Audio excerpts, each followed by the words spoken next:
This is Bilal बाबा वाली सरकार और इस टाइम मैं मौजूद हूँ GTR टायर्स की फैक्ट्री में और आप इनको जनरल टायर्स के नाम से भी जानते होंगे। अब मज़ेदार बात यह है कि आज की ये जो वीडियो है काफ़ी इंटरेस्टिंग होने वाली है, क्योंकि आज की इस वीडियो के अंदर हम डिस्कस करने वाले हैं कि पाकिस्तान के अंदर किस तरह GTR टायर्स बनाए जाते हैं, किस तरह ये जर्मन टेक्नोलॉजी को यूज़ करते हुए पाकिस्तानी रोड्स के लिए टायर्स बनाते हैं और टायर बनाने का जो ओवरऑल प्रोसेस है वो कैसा होता है। यहाँ पर मैं ये चीज़ इंक्लूड करना चाहूँगा कि GTR की ये जो फैक्ट्री है ये उसका सबसे पीसफुल एरिया है और उसके पीछे एक बड़ी रीज़न ये है कि आज से पहले जो मैंने वीडियोस बनाई हैं वहाँ पर आपने देखा होगा असेंबली प्लांट्स होते हैं, बस खामोशी होती है और सब कुछ तरीके से हो रहा होता है। यहाँ पर सीन ये है कि भाई यहाँ पर बहुत शोर है। उसकी रीज़न ये है कि ये एक मैसिव फैक्ट्री है, हर तरफ कुछ ना कुछ हो रहा है, बिकॉज ये 0 to 100 सब कुछ खुद कर रहे हैं। ये यहाँ पर चीज़ें मैन्युफैक्चर कर रहे हैं and this is the first manufacturing plant का टूर जो कि इस चैनल के ऊपर हम आपको दिखाने वाले हैं। अब GTR टायर्स की जो फैक्ट्री है, इसका जो सारा प्रोसेस है वो स्टार्ट होता है ऑब्वियसली इसके जो रॉ मटेरियल्स हैं उनको मिक्स करने से। यहाँ पर काफ़ी ज़्यादा रॉ मटेरियल्स हैं, but according to my knowledge यहाँ पर 90% तक का जो मटेरियल है वो बाहर से इंपोर्ट किया जाता है।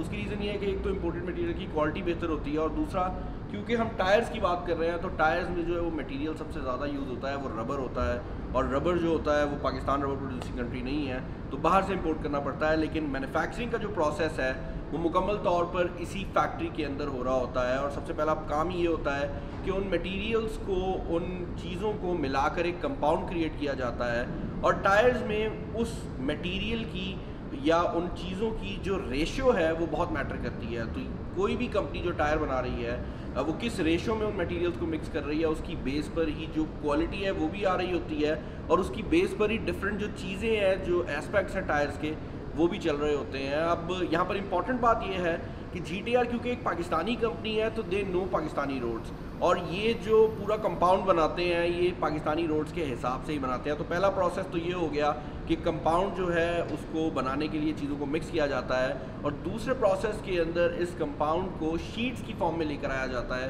क्योंकि जब एक दफ़ा ये शीट्स की फॉर्म में आ जाएंगे तो उसके बाद इनके साथ जो काम करना है वो काफ़ी ज़्यादा आसान हो जाता है। अच्छा भाई, अब कंपाउंड क्रिएट हो गया है तो कंपाउंड क्रिएट करने के बाद काफ़ी ज़्यादा मशीनरीज का यूज़ होता है। बाय द वे यहाँ पर मैं एक चीज़ क्लियर कर दूँ कि GTR क्लेम्स की ये जर्मन टेक्नोलॉजी को यूज़ करते हैं और उसका मतलब ये बताते हैं कि टोटल जो प्रोसेस है 0 to 100 वो जर्मन टेक्नोलॉजी बेस्ड है।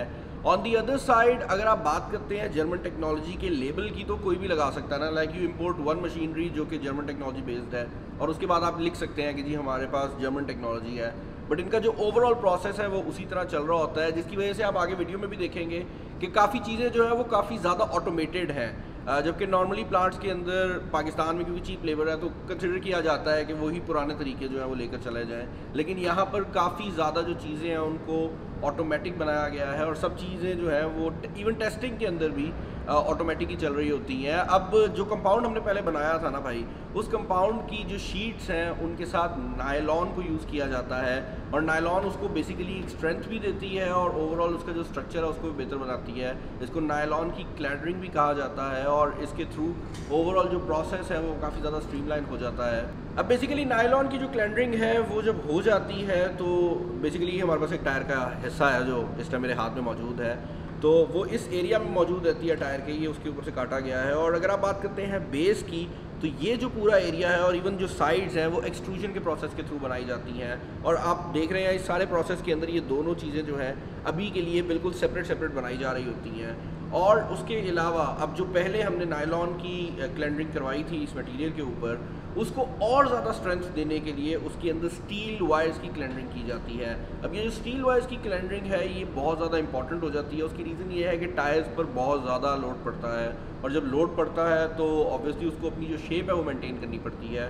तो यही वजह है कि इवन अगर आप यहाँ पर देख रहे हो तो टायर की जो लेयर है उसके अंदर एक बाकायदा मेजर लेयर होती है जो कि स्टील रॉड्स की होती है और इसका सिर्फ यही काम होता है कि आपके ओवरऑल जो टायर की शेप है उसको बेहतर बनाया जा सके। अब नीचे वाला एरिया अलग बन गया है, ऊपर वाला एरिया एक्सट्रूजन से बन चुका है, तो इन दोनों एरियाज़ को बनाने के बाद एक और चीज़ जो कि यूज़ होती है उसे बीड कहा जाता है और बीड का जो एरिया है ये बेसिकली आपके टायर को शेप भी देता है और जब आप अपने टायर को किसी रिम के साथ अटैच करेंगे तो उस पॉइंट के ऊपर उस रिम के साथ अटैचमेंट को भी आसान बनाता है।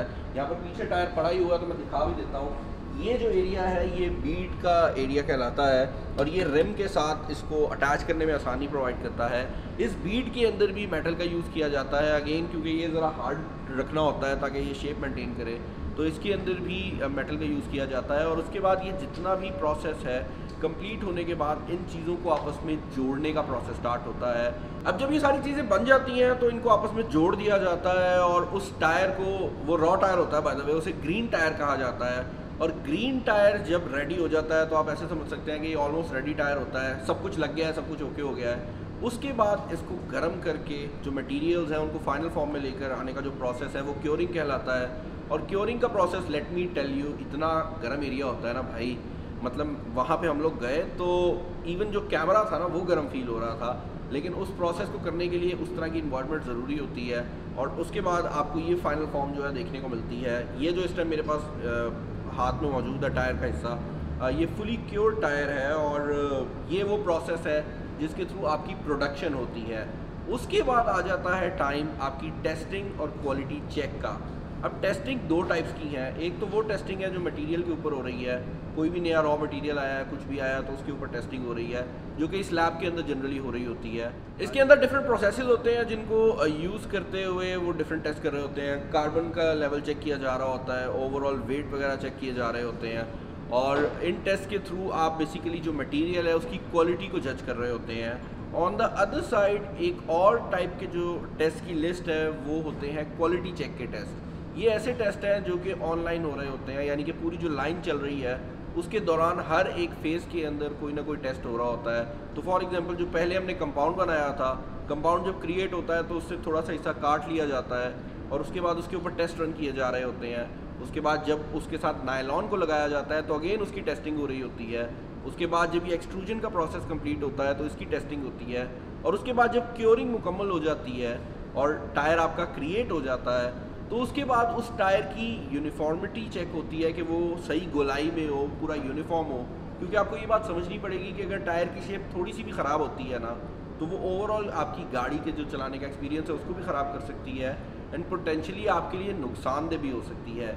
अच्छी बात यह है कि यहाँ पर जो टायर को टेस्ट करने की फैसिलिटी है, जो क्वालिटी चेक है स्पेशली, वो मुकम्मल तौर पर ऑटोमेटेड है। तो यूनिफॉर्मिटी टेस्ट हो जाए, वेट बैलेंसिंग, इस तरह के जितने भी टेस्ट हैं वो सब टेस्ट यहाँ पर ऑटोमेटिक होते हैं। टेस्टिंग के अंदर जो इंपॉर्टेंट टेस्ट हैं उनमें यूनिफॉर्मिटी टेस्ट और रोड टेस्ट वगैरह जैसी चीज़ें होती हैं। रोड टेस्ट में ये बाकायदा तौर पर लोड डाल के भी देखते हैं कि आपका जो टायर है वो किस तरह जा रहा है। जो टायर पास हो जाते हैं उनको पास कर दिया जाता है और जो टायर रिजेक्ट हो जाते हैं ऑटोमेटिकली डिफेक्टेड जोन के अंदर चले जाते हैं और वहाँ से उन टायर्स को बेसिकली रिजेक्ट कर दिया जाता है। और ये जो चीज़ है ये सब ऑटोमेटेड हो रही होती है। तो ये वो प्रोसेस है भाई जिसके थ्रू पाकिस्तान के अंदर टायर्स मैन्युफैक्चर किए जाते हैं। मुझे कमेंट्स में बताइएगा कि आपको ये मैन्युफैक्चरिंग प्रोसेस कैसा लगा है। यकीन करें ये एक बहुत लंबा प्रोसेस है जिसको बहुत छोटा करके हमने दिखाया है ताकि आप लोगों का जो टाइम है वो बचाया जा सके। मुझे उम्मीद है कि ये वीडियो आपको पसंद आई होगी। अगर ये वीडियो आपको पसंद आई तो इसको लाइक करिएगा, शेयर करिएगा दोस्तों के साथ और चैनल बनाइए, सब्सक्राइब कर लें।